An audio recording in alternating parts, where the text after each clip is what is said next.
Hi, I'm John with ExpertVillage.com, and we have our light switch plate cover, and it's almost finished.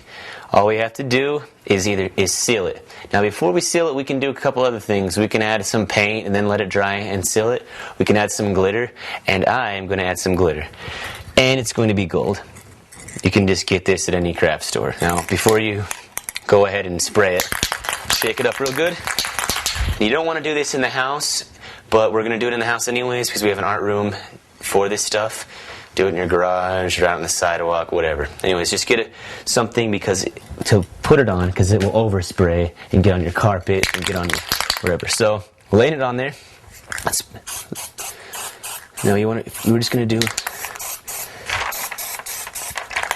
do a little bit. All right. Now, when you do it, you don't want to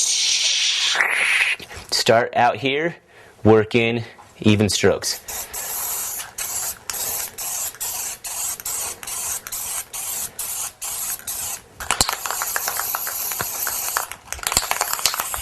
Even strokes.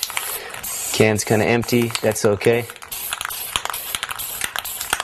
Now, I don't want to blast it with a bunch of glitter because it's going to be in my room, but I like it. So there's a little bit on there right now. Let's let it dry, then we'll seal it.